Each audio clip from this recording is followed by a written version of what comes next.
Welcome to the DADnB show, episode is 8. That's right.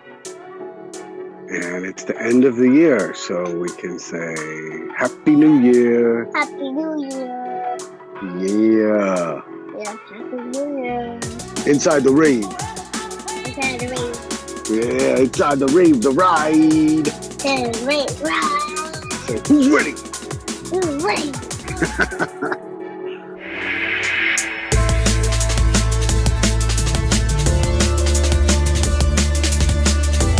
Welcome to the DADnB show, episode 8. I'm Zoo22. I'm here with Good Shepherd, John and Kevin Kenke. And as always, we're sponsored by coffee. And today we're also sponsored by Topo Chico. It's extra bubbly. And if you'll notice, we all have a beard. If your mustache gets long enough and you drink from a can, you may run into the horrible situation where the can catches a mustache hair so that when you pull it away after your sip, no beverage tastes good when you pluck a mustache hair out of your face. It's very painful. Well, you don't have that with this delicious product. All right. Bottles safer than can. So yeah, we just figured we'd get together and do a little year-end wrap-up. For sure, 2022 was, besides being in line with my moniker and in some ways my old crew with Johnny G, it's, I don't know, kind of all started to happen and fall into place. We have a lot more goals, that's for sure. And hopefully we're just on the up and up, but talking to record labels and releasing tracks and getting stuff signed. So pretty cool. I had my first 2 releases, which were on Full Send and Full Send DADnB North America. The first one was a compilation album, which I realize it's not as big as, you know, having something that is my own release, but my second release was Chase Down on Full Send DADnB North America, and that was my own EP.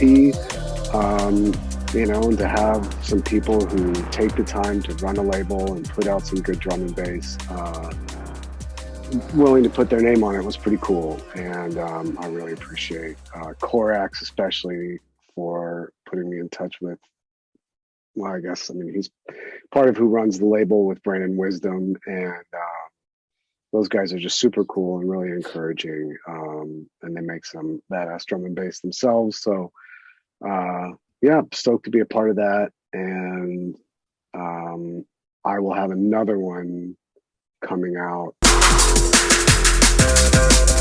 It's kind of a feature for the Full Send North America roster. So again, I'm excited and I feel privileged to be a part of that. And, you know, John and I are pushing a couple tracks out there that may happen, and there's one.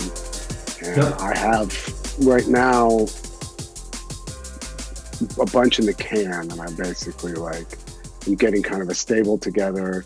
They're very different, kind of 3 different styles, and so I'm just like gonna finish mixing those, which I'm very close, and then I'm just waiting for the new year. I think everybody's, you know, kind of chilling out for the holidays, but once the new year comes, my plan is, and John, I don't know what you do. I'm kind of interested, but sure. I feel like I need to get a spreadsheet, which my dad would be very proud. It kind of says, like, speaking of dads, you know, that would be like, so that I don't end up sending things to the same, you know, to the same label, or, you know, to 2 labels at once. And I really want to like track what I'm sending out, because I feel like 3 weeks or a month is enough time to give a label. And if I'm going to shoot high with a couple of these and send a couple to V again. And, you know, again, if I don't hear anything 3 weeks or a month, I might try DAGs or something like that, the DAGs cast or whatever. But then I want to send them to a different label if nobody picks up on them, because I think they're pretty good. I feel pretty good about the progress that I've made this year. I still feel like I have a long way to go, especially because I have some very specific types of tracks that I want to make that I think are hard. You said 3 styles. So what are those 3 styles that you're making? Because I'm interested. The one that I'm working on right now that I'm getting pretty close with, it's more like that track that I made called Sometimes.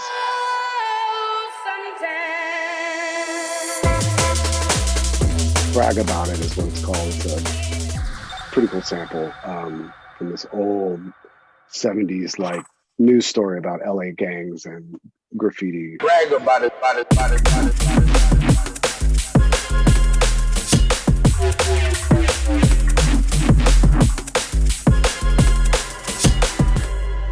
You know, they're not going to work on Celsius. Whereas Quinn, you've heard that one. That one is a little bit more just pretty straight ahead liquid. There's like the more cinematic, and for me, it'll be darker. Like the one that's going to come out on Full Send DADnB North America is more like Chase Down. So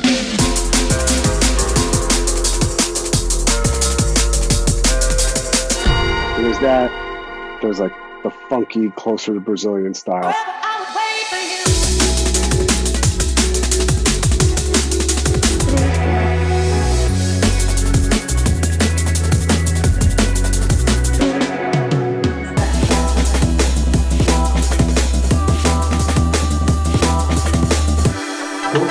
Yeah, so I think I don't think like really either any of us kind of fit in a particular style. I know when I first started stepping into production, I naturally went the liquid route because that's just what I was learning and what appealed to me at the time.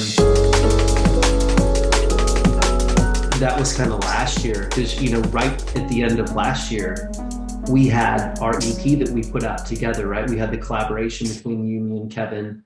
Hello World.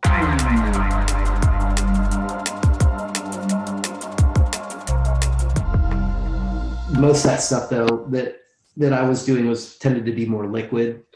And anyways, now it's like this year I've focused more on a lot of like amen type breaks, a lot of jungle breaks. And just stuff that I used to DJ. And I feel like that's really what kind of pushed me into getting more recognized. And maybe it was because I was just more excited to make that music. It just came naturally to me. I also think I started working with samples a lot more and learned how to like find the right samples and how to make them fit well in a mix down kind of thing. So, you know, I'm kind of going off on a tangent here, but one of the other things I wanted to circle back with you on is you were saying like, well, I'm trying to figure out how I should send out demos. Like, should I do a spreadsheet or whatever? I just wrote down a list. Like, you know, my day job is program management, project management. Like I manage big things and solve problems. So I basically applied that skill to what I do. So I listed out all the record labels that I thought would actually listen to my demos. That's important. And then 2 was who are ones that I actually know? And then what is their sound and what songs am I making will align with that? And then I just started sending them out. And man, I heard a ton of no's, a ton. But a no just means move on to the next person. I'm just moving on to that right fit. And I think that that's really what's happened for me finally is like Default Recordings has picked up a lot of my tracks.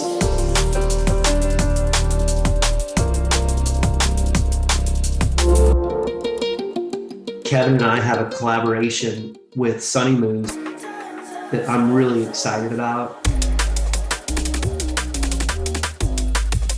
They're just a great label. good folks, easy to work with, humble, responsive. That's nice too. I'm not hating on the big labels by any means, but who knows how many demos get sent to them, right? And it's like, here's a thought. So if it's like, how long should I wait to hear back from a label? Or if it's a big one, maybe it is 3 or 4 weeks. But with these smaller ones where I can message Ian at Default or Jack B at Sunny or Karen with Detached Audio, and they'll get back to me in like 2 days. Or they'll be like, hey, some British lingo, all right, mate, I'm busy, but I'll check in when I get back in the studio, or some stuff like that. And then usually I'll hit them up on the weekend. So those guys, they're not feeling it. They'll let me know right away. So I think that's another thing to take in consideration is the size of the label. Do you have a relationship and what tracks align with them? So. Yeah. I mean, that I feel like that's kind of the first step. And then after that, it's like, I just want to make sure to track it. And I think it's also a way of getting my ass into gear. Cause I kind of mess around, I'm just holding on to these things. And, I'd like to, if I say, okay, if I have a little thing that I look at and I send it, then I'm like, okay, 3 weeks from that day, I haven't heard from them. Then it goes to this label. Yeah, no, it's good because, and it keeps you honest too. Right. So, I think that is, you have the right approach on what you're wanting to do. I think, maybe Kevin, do you want to talk about our release that's coming out on Sunny Moves? Sure. I mean, I think we mentioned it on the last one, which, I have my wife singing on the one, which will probably be the A side.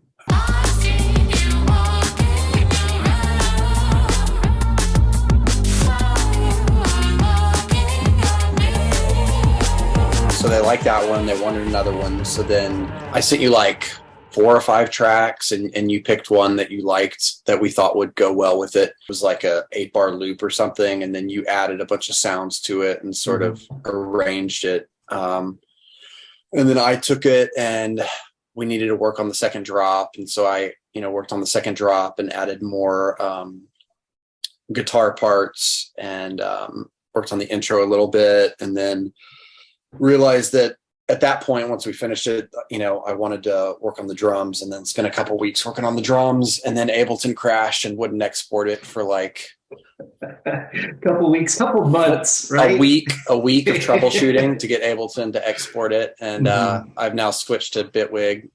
Me and Harry Ransom gonna fly that flag, and I love it so much better in so many ways. Nice.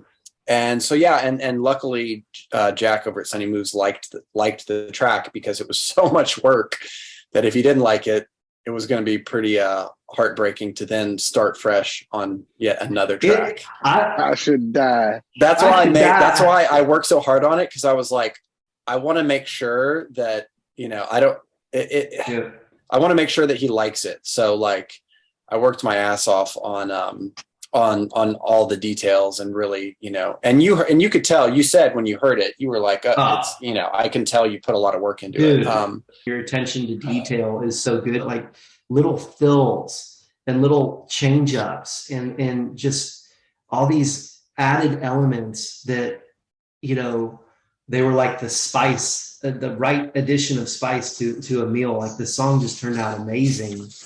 And I think the other thing too, is that Kevin and I had, we kind of grew together, because I won't go into the details, but I kind of did something wrong with Kevin, and Kevin kind of did something a little wrong with me. And we both instead of being pissed and burying it, talked about it. Right, Kevin? Oh yeah. Yeah. We're grown-ups. And smoothed it over. And it was actually oh, this is good, because I just want to keep making songs with Kevin all the time now, because I used to go see you and Zach playing bands, and there was always this live element. And I don't know if my mind just defaults to it, but I always just think upright bass, even though you didn't play upright bass a lot in your bands. You were like on the keyboards and playing. Well, you did in one of your bass. bands. Yeah. Yeah. But I just Bayou City Ramblers. Yeah. Yeah, but I just have that natural live feel that I want to do with music with Kevin, that just it doesn't come out in other collaborations or even in some of my own music. So that's why I think collaborations are, if they're either an absolute failure and a waste of time. I mean, there is some development there, or it goes well, because some of my collaborations will go unnamed, but they were just like, okay, so we're gonna like shoot some stems back and forth, and it's not gonna go anywhere. All right. I got four or five out there right now. Mm-hmm. So I don't, but it's like I'm not too pushy, and I have so many things I want to do by myself, but I do kind of wonder if I should poke a little bit. I mean, Zookeeper, I guess he finished our collab.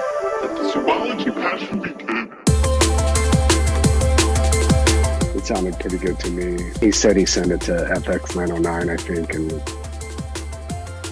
I think that's what he said. Zoology? Was that the zoology? It wasn't excuse me, it's zoology, apparently, if we're saying it appropriately. No. I feel like the one that I'm doing with you in Euphonics, has the most potential to go somewhere. Yeah. I think it needs to go back to him, and he can, strip out as much of what I did as he wants. I really don't care. Like, I just want to jam. So, or keep it or whatever. But I feel like I kind of used the bass lines he gave me, and I think now he can like say, oh, okay, I can take them and then do this with them, and then give it to you for that extra, the melodic elements and tying it all together. Yeah. And it needs a second drop, but I feel like where you shine is finding that little hook or that little, kind of, especially like a little hook or something. And so that's why I think it should go back to him to touch up, and then to you, and then maybe it goes back to him to mix. But see, that's the thing that makes a good collaboration, is like we all kind of know what needs to happen next, and nobody's getting their feelings hurt, right? Like, I basically, it's crazy because the track came together. I wanted to make a kung fu theme track like 2 years ago, and it was called Shaolin Step, and it had like a bunch of like Wu-Tang kind of Shaolin samples in it, not taken from Wu-Tang, but the pad is so good that I like removed everything else, because I went back and looked at the project. Oh my gosh, it was like bass line was in G minor, then there was like some other lead that was like D minor, like it was all clashing, like all bad, like good ideas, nothing in tune. So I just took it all out, and then I dropped in some new breaks, and I told Zach, I was like, hey, I think you and me and Euphonics need to do a track together. And I talked to Tom, and I was like, hey, are you down for doing this? And he's like, yeah, absolutely. He's like, Zoo 22 makes great tracks. So I'm excited to see where it goes. And what I like about Tom is he's honest. Like, he will tell you it doesn't sound good, instead of just like being passive aggressive and not saying anything. Because the last track that we did that got picked up by Default, it's called Good Phonics. Kevin was like you. I can't imagine the amount of time he spent on it, because Default was going to do a collaboration EP between Tom and I, because they like this one track that we did together. And then they're like, go ahead and send us some more. And like, we sent 2, and they didn't like them. Wow. Yeah. So it's like, she played a song, and I can't remember, but then they like lived so freely, but he was so worried about getting another one rejected that it's heartbreaking. I mean, if you spend that much time, it's hard. Yeah. And you got other tracks you're trying to work on other stuff too. So, it's like 30 or 40 hours of work, and that may get rejected, and then that you could have been working on something else that might have gone to another label that got picked up. So it's always opportunity cost. Yeah, but I mean, that's for me. It's like if I get too caught up in it, I get depressed. So that's not good for creativity. So I mean, it's life in general, and it's so hard to do. I'm not saying it's an easy thing to do, but I know that I have to be like, this is all it's all the process, and I have to just like the process. And I think, yeah, for sure. I mean, I learned so much on the second one that Johnny and I just did when I went back and circled back on the drums, and I've been applying those. Johnny was sort of like, is it ready yet? Is it ready yet? And I was like, no, it's not, but all that time spent, I've now been using some of the things that I figured out, on some of the new stuff I'm working on. So yeah, even if it had got rejected, there's a lot of techniques that I, figured out that I'm now using and that are very effective. So. Yeah. And especially, I mean, I guess part of what's hard, but also, is like, I'm using all these techniques now and I want to apply them to this. And I think I've really learned a lot. And then you send it to them, they reject you. They're like, oh shit, are those techniques like bad, Yeah. And that's where, I mean, and that's where I feel like, and I think this is the next thing I think we can kind of talk about, which we already have, but it's like, what did you learn this year? Because, and I think that's part of why, I feel like I learned a lot of things, like my tracks got better. And I feel like, one of the things I learned is that even though I do make different styles, I definitely kind of like to work a certain way. It's why I told Kevin this, John, I don't know if I told you, I bought the V collection, the Arteria V collection. And it's I love, I use Analog Lab, and I love having a little bit of something written. I use a lot I love sampling. It's like I got all these records. I love hip hop. I love sampling, whether it's from a record or like TrackLib or Splice or whatever. I like building something around a sample, but what I like even more is to maybe take the melodic idea and then write underneath it.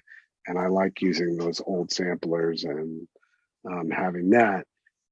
And that can be done with liquid, like the styles we're talking before, the liquid, the funky dance floor, and the hard dance floor. And I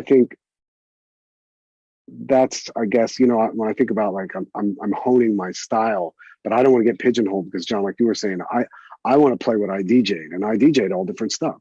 That's what I like. That's what I love about drum and bass as a genre. And that's what I want to do, for better or worse, because it's like, I think if I just was like really picked a lane, it would probably be a little bit easier for me, but I don't give a shit. Like, that's not what I want to do. I want to make different styles.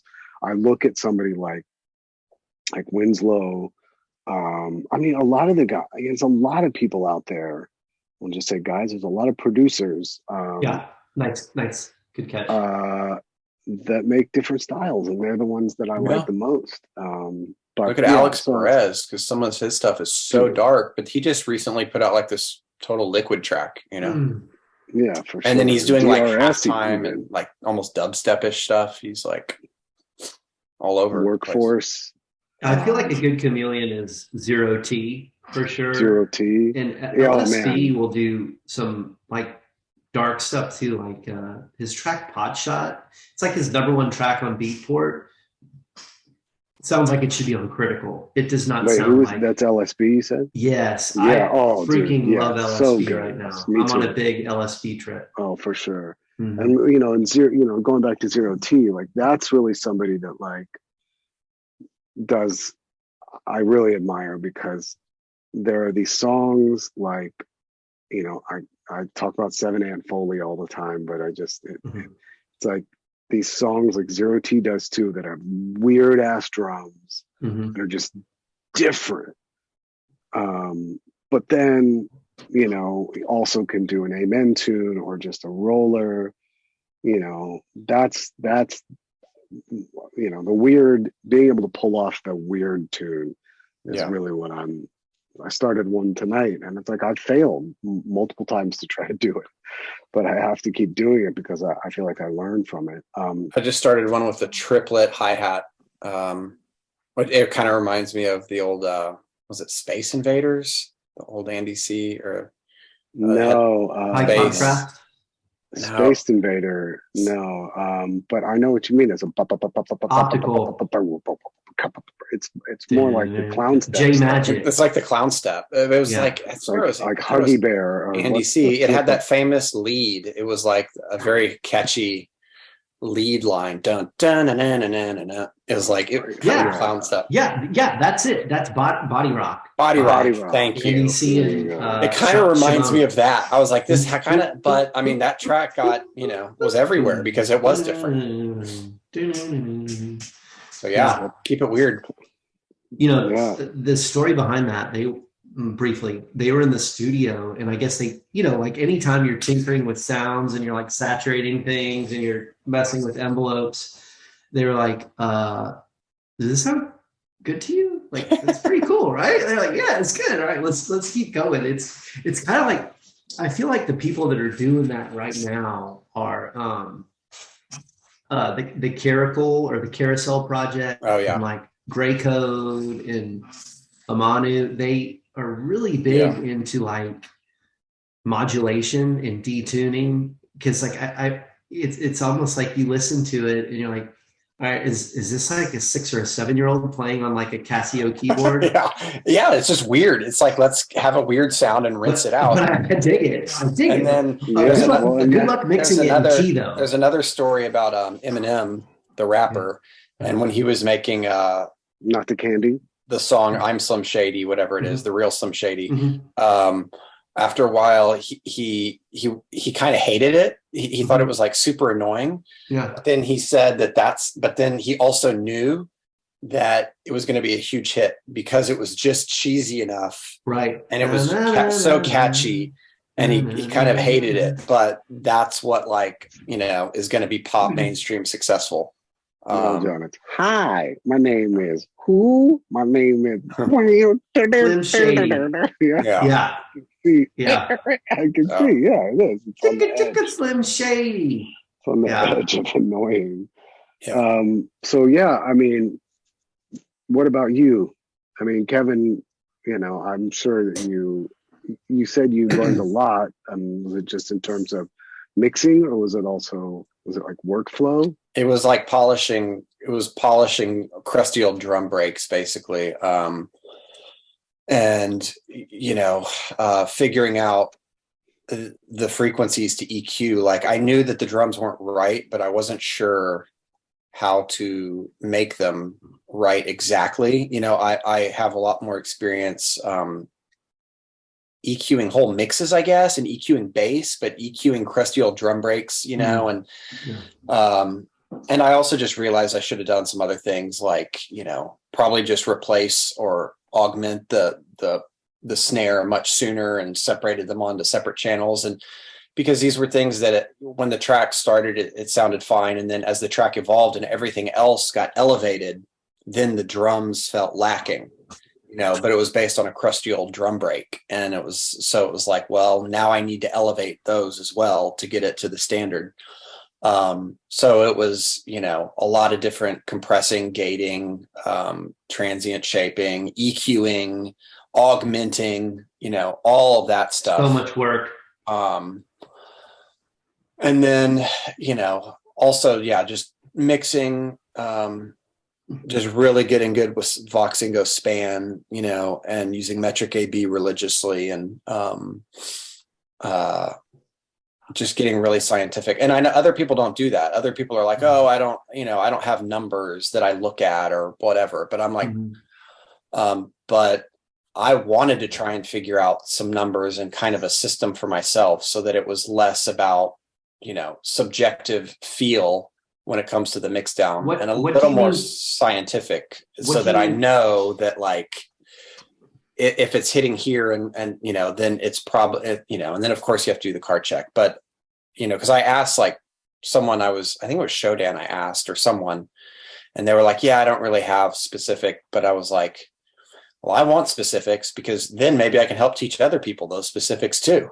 Well, and when you've been listening to it over and over and over again, and I don't even mean for like 3 hours and your ears get tired. I mean for 3 weeks and you're just like, yeah, what is anything anymore?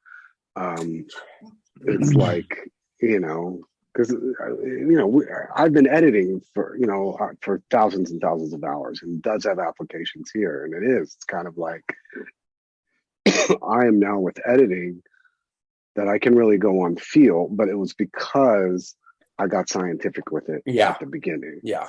And none of us have perfect rooms. So, if you want to hear the bass, if you want to know what's happening in the bass, unless you're in like a mastering studio, you're not going to know you have to start using spectrum analyzers and the car test, of course. But before I even get to the car test, I want to have it closer than I used to be able to get it before I do the car test. Cause I end up doing 10 or 15 car tests, if I can get it down to 4 car tests, that saves me a lot of time.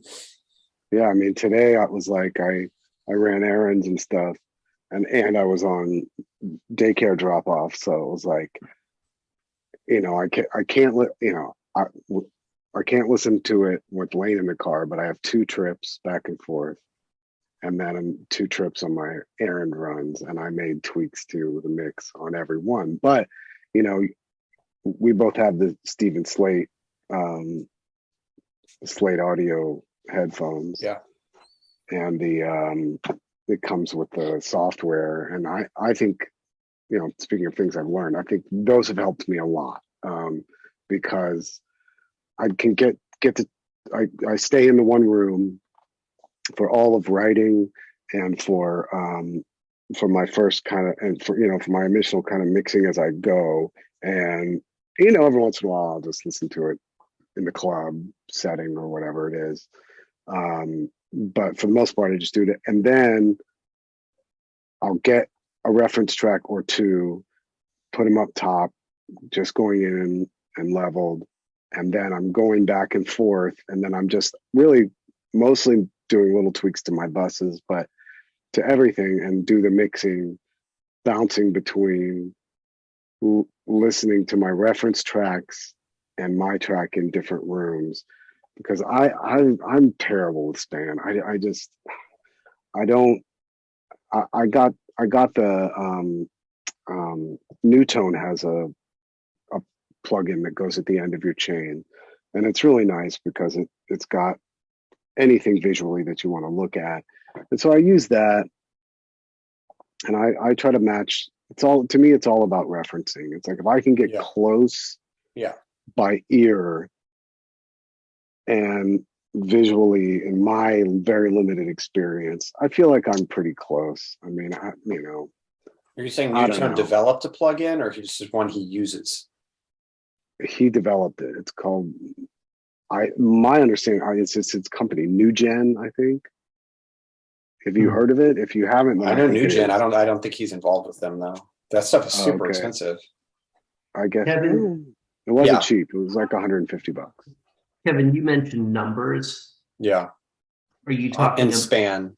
Are you talking about like hertz, megahertz, like from? I'm talking about volume levels, volume at frequency. So like the bass at 60 hertz, needs to be at -3 dB before it hits my limiter. You know, and that's from looking at really analyzing the hell out of other reference tracks, and then also for me using span with different settings. Like the default setting is fine for like overall volume because it's a slower setting, but then I also speed it up and I look at it faster. And so I have like 3 or 4 different settings in span. And then I look at my reference tracks with 3 or 4 different settings, different, speeds. And so like, if I want to know, and if you watch the bass line fast enough, you can sort of see the melody, you see the main harmonic moving around, and you can be like, follow the melody of the bass line in your head as you're watching it bounce around. But if it's on a slow setting, you can't see that. You're just getting the overall energy level.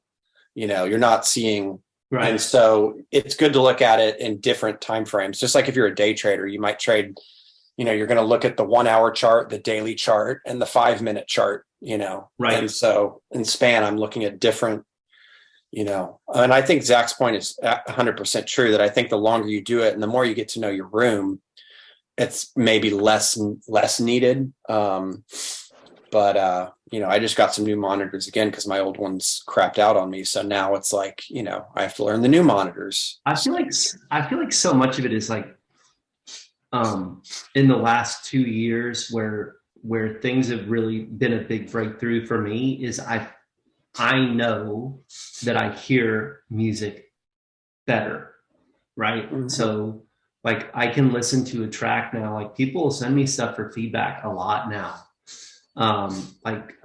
Curly, Redefinition sent me a track and I was like, on the second drop, like there's this break or this Foley that comes in that's really poking out. And I was like, you probably need to lower it 2 dB or widen it a little more or do something. And she's like, yeah, you totally picked this out. She's like, for some reason in my automation, I had it jump up 2 dB, like exactly. And it's just little things that now, like when I listen to a kick, I used to just kind of know what I was looking for in a kick, but now it's like I can hear a kick and I can see what it looks like without even looking at it. Like I can see the attack, the sustain, the release and everything, and I can just know how to shape it. And there's so many ways to make snares and kicks. Like people talk about transient shapers, right? A lot of what you do with a transient shaper, you can also do fairly effectively with reverb if you use it in the right way too, right? Like if you want a longer tail on your snare, you can add a taste of reverb and it extends the hit of the snare. Or compression. I've been like smashing the hell out of some drums lately, and I'm like, wow, I don't even need it. You're bringing up all this room tone, and I'm like, especially in snares, and I'm like, it sounds like I just put a bunch of reverb on it, but I'm just smashing the hell out of the snare, and and that's when I will often then be like, well, I need to tighten it up again because maybe I don't want all that extra blooming tail. Right. But, I mean, that is the gift and the curse of being a producer, is that you can never listen to music and not analyze it now. You're always analyzing it. It's hard to listen to it just for pleasure. Yeah.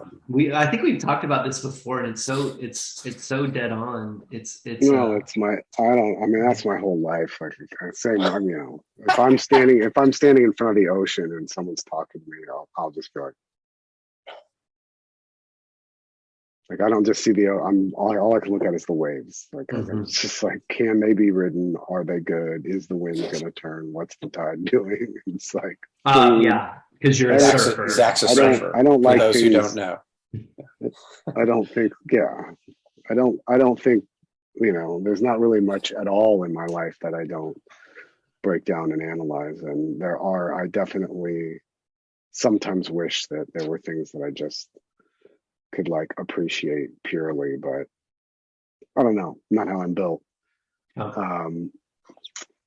Nice. Yeah, I mean, what Johnny says is something I went through that like a long time ago when I started producing. So to me, that's like I've been living that like for a decade, plus, but I do remember, once I started producing, like, oh yeah, now I can hear things better and different, and I analyze it all. And, and it kind of still goes on. Like the longer you do it, like you'll start to notice different things too, like you're constantly sort of leveling up. Yeah. It's cool. Well, it's very cool. I wanted to ask you, Kevin, real quick, and this is like super technical, but so, you're talking about like watching the melody in the bass. You're watching span and you're watching the melody go up and down. And let's say and the D isn't nearly as loud as the F. Are you then just taking an EQ and boosting where that note hits? Yeah, I mean, Or well, first of all, this is such a like a Reddit answer, but part of why it might not be hitting is your room. Now, if you're using your Slate VSX headphones, I'm talking about if you're watching yeah, it on Span. well, but that's what I'm Is saying. it? Oh, and you see a huge dip. Yeah, I mean, I would. There is a plugin that actually called Surfer EQ that moves with it. It like locks on, and it'll Yeah.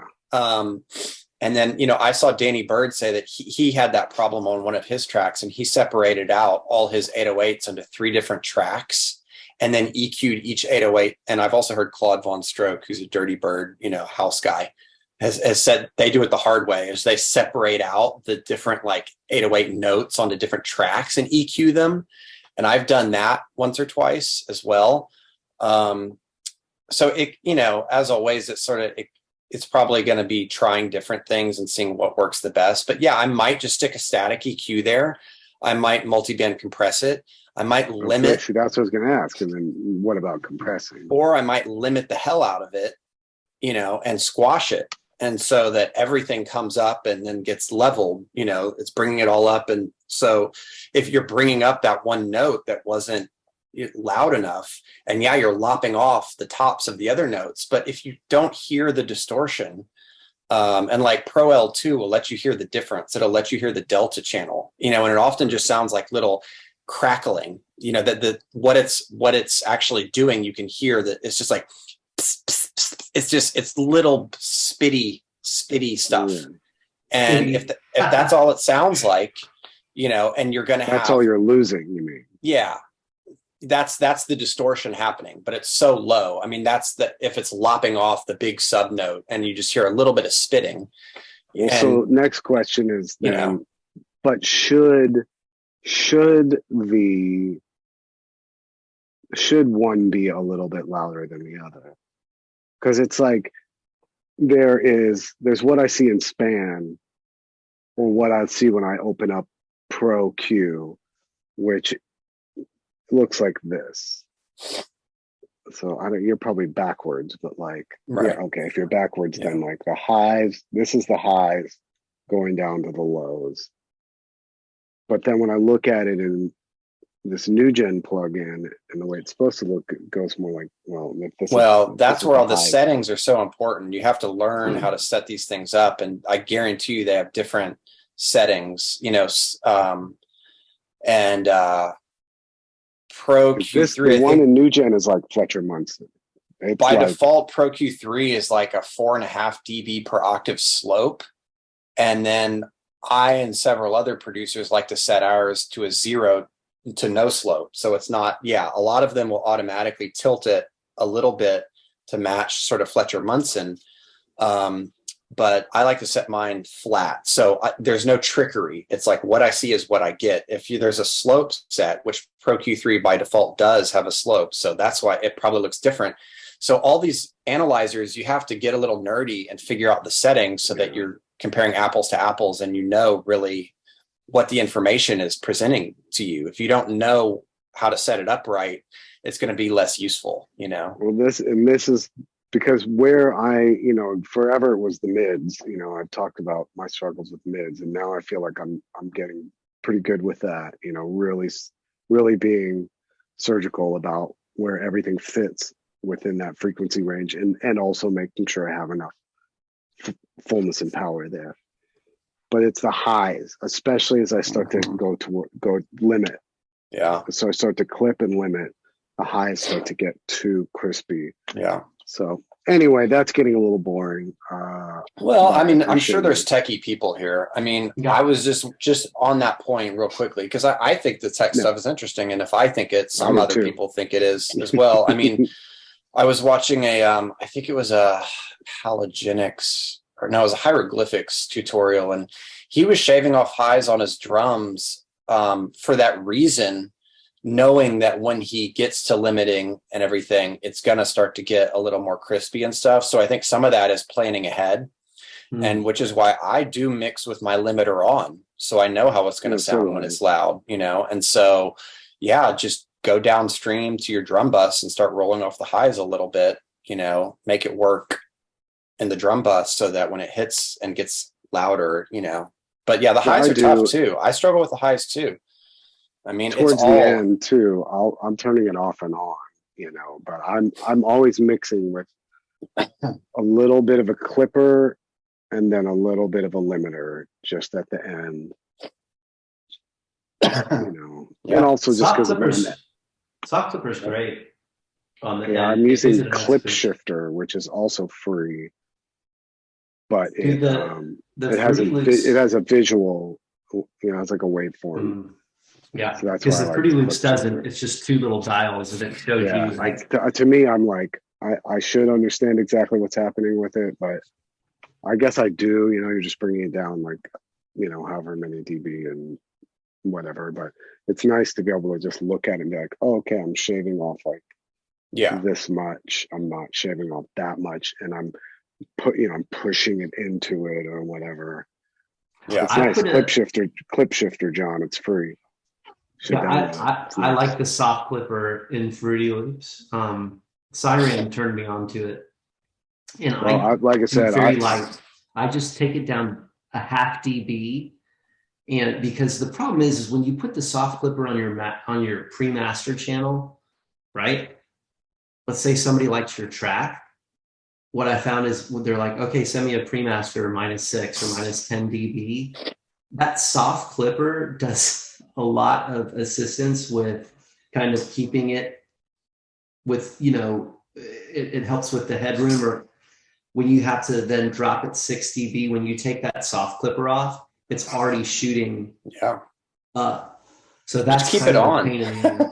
Right? Yeah, keep it on, but just take the post Just down. take the limiter off, I've searched that before, and a lot of people are like, except for final limiting, if what's on your pre-master or your master before your final limiter is important to the sound, a lot of people mix into an SSL, bus compressor. You're not going to take that off necessarily. That's part of the sound. And once again, this is people on gear space with more experience than me, but a lot of people will be like, just take off your final limiter. But if you have bus processing that's integral to the sound, for years, everyone mixed through a compressor on their SSL desk or whatever. And, you're then asking the mastering guy to you hope he has the same bus compressor, so I think it's fine to leave some of those things and, let the mastering guy do final volume, the highs, the lows, the depth, So, I mean, if it's, there are no rules. I'm not going to be. If it sounds good, it is good. I'm not going to be ramming everything through buses and through the pre-master. Once the signal gets to the master, it's more if I'm pushing the limiter, it's because I'm using a knob on the clipper to push the volume in. All I'd have to do is back that off a little bit. I'm not sending a super loud signal into the pre-master. The pre-master is probably coming in at -9,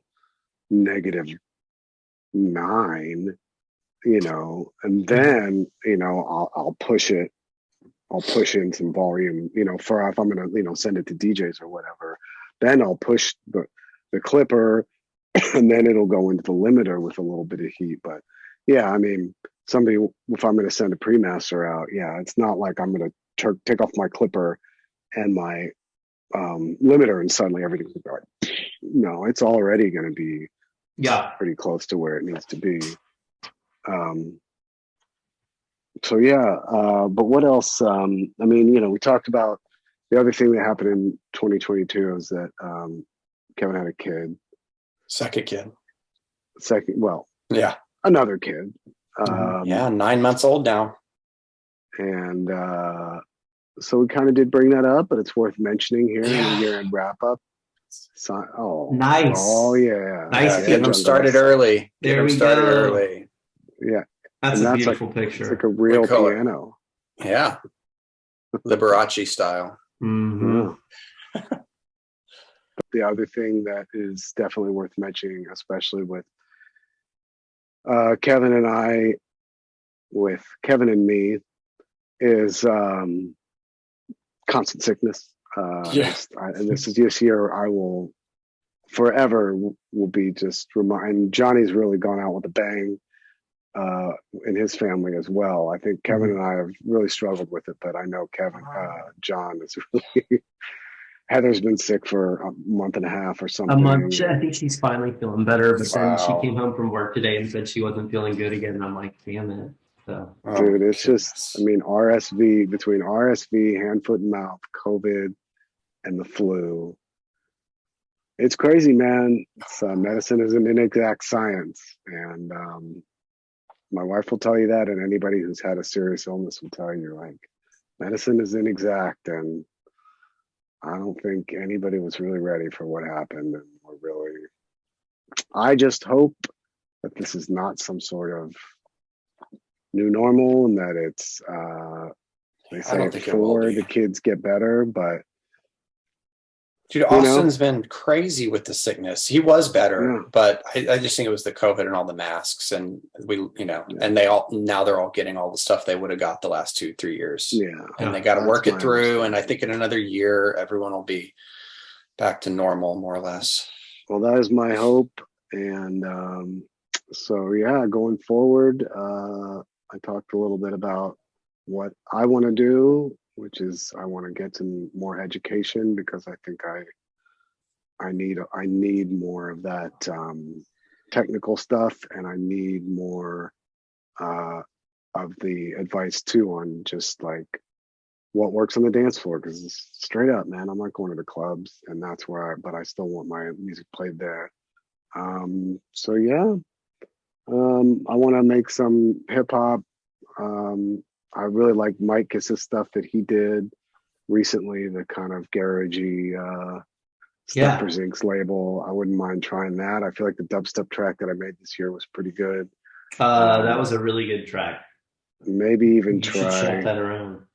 Some 4 on the floor. I've never tried to make a full on like house, and I like deep house and I like house. So,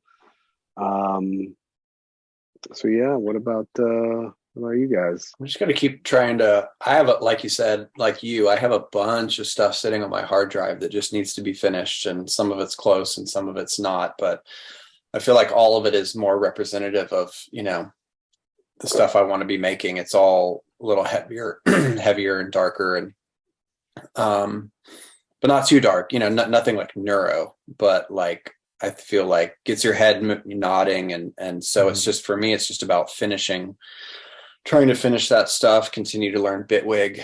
I'm going to take a little pause on the collab so I can finish some of this stuff that's, burning a hole on my hard drive. And then maybe circle back. I'd like to do maybe another vocal track at some point. But yeah, for me, and it'd be fun to do some. I mean, I don't think I'll get around to doing hip hop or garage or anything, but I do enjoy making that stuff as well. But yeah, for me, it's just going to try and go hard and I need to find some labels that are going to, be willing to take some of this stuff that's a little bit harder and darker, but not too dark. So, just keep grinding. I too want to, that's another thing I'll put on the list, is I want to try to find a vocalist to work with more regularly. Dude, I've even thought about, and you've done some vocals. I was thinking about just doing some of my own, if I can. If Winslow can do it, I always say it. I'm not going to be singing. I'd be spoken word kind of rapping. I'm not going to sing. So I'll process the hell out of it, make it sound cool. And if it doesn't, I won't use it. Yeah. I think it's also just practice.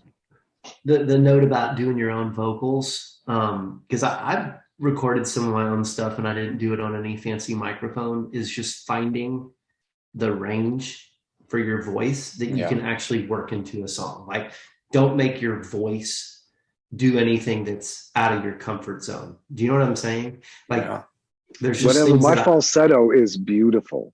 Well, actually, Zach, you have I'm the next Pharrell. Zach has a good radio voice, and he should use it. Right. But I just think for me, maybe this year coming up, there's a lot of releases that are going to come out. I have the one next Friday on Detached. There's an EP with Smooth and Groove that's supposed to come out in January. We'll see. Our Sunny Moves track in February, and then I have a Default EP in March, a track with Force Recordings maybe in April, and then there's a VA that Default is going to do, Zach, that has a couple collabs, and maybe they'll do your remix of Juicy Fruit.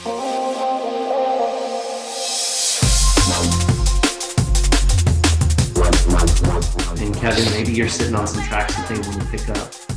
But I think just for me, like for next year, I talked to the Default guys about, I'd really like to try to do an LP because I feel very like all my tracks, not saying they're formulaic, but like they're made to be playable tracks. And I love how on LPs, the artists will always sneak in like a 3-minute track or some intro or something that isn't even like drum and bass. And I'm like, man, like the best spot to put those on is on LPs. So I would really like to shoot for something like that.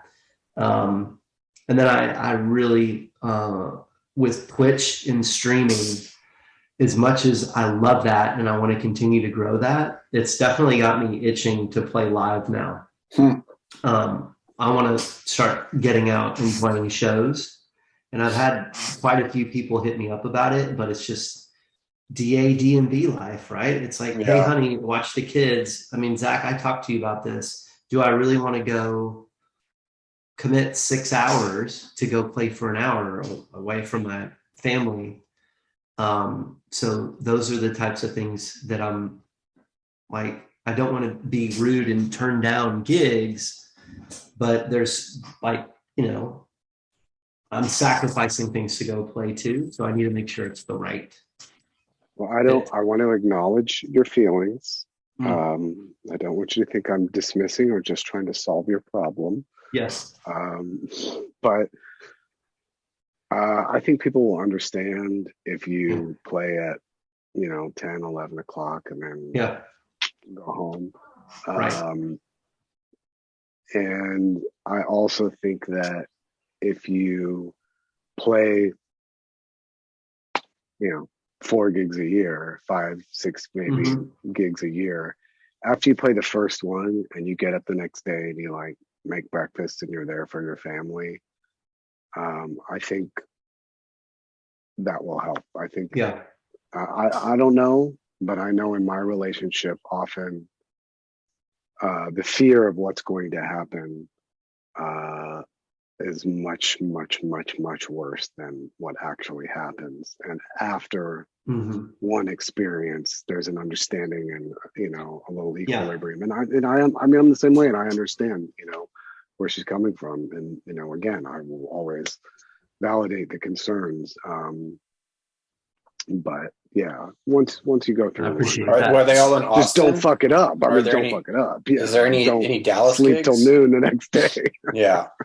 Are there any Dallas gigs, or are these all Austin gigs? So I've had 2 opportunities in Dallas, and then another one in San Antonio because we still have connections there. Yeah. And then in Austin, there's 2 there.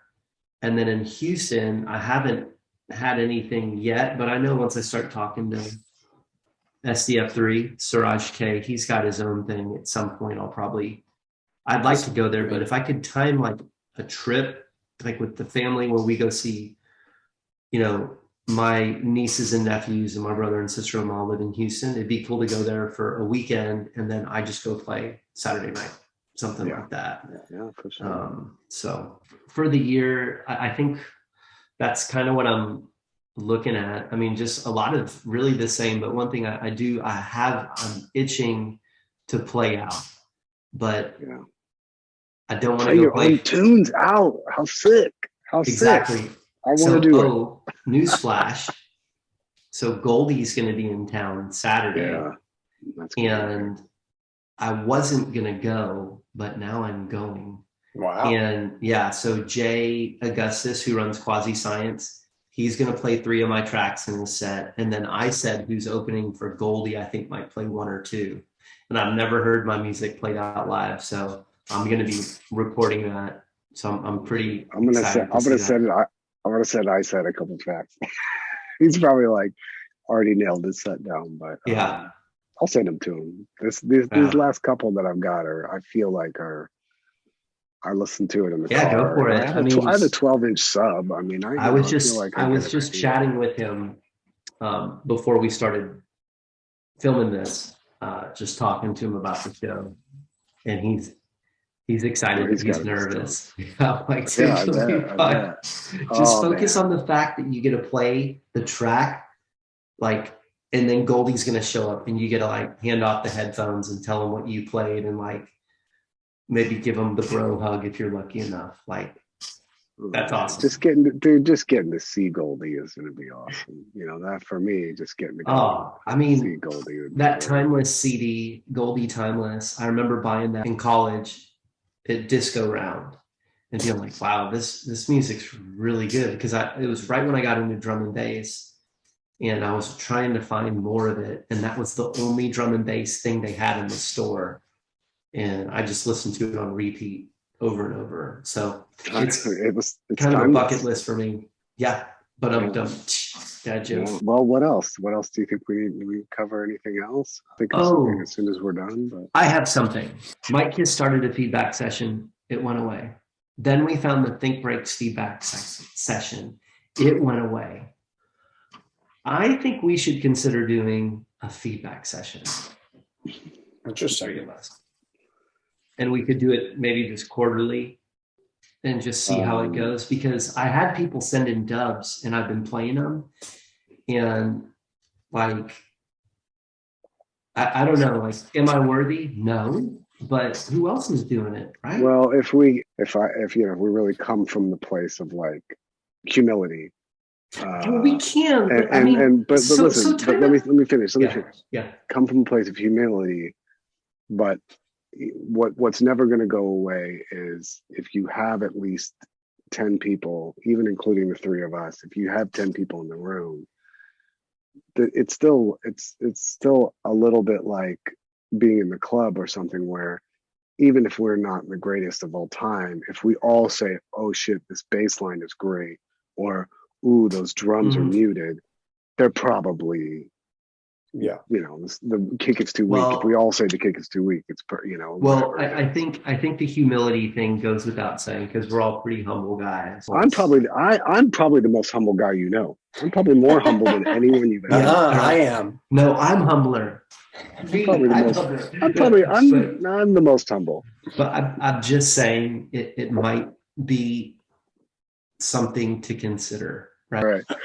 Well, I just want to say that rest in peace to the great Christine McPhee. Oh, people would say, "Oh, what? Why does a drum and bass DJ have?" There are 2 breaks on this record, really good open breaks on this record, and the rest of it's so funky and so. Wait, she has a solo album? I didn't know she had a solo. I would have thought it's Fleetwood Mac. I was not willing to. I got a mint copy of this one. I was not willing to pay for the original, which just looks like this. Mm-hmm. But yeah, I don't know what happened, but I guess it didn't have a big release, and then people were like, "Holy crap, this is really good!" And so they re-released it a bunch of times. So it's actually a re-release that's actually worth some money. But I think we can probably wrap it up and say Happy New Year to everybody. Yeah, Happy New Year. Try to get this cranked out before the year is over, so that will ring true. But say hi to your families, and everybody stay healthy, and see you next year. So glad we did this, guys. Yeah. See ya. Take care. Okay, buddy. Good night. Good night. And one more Zerbert.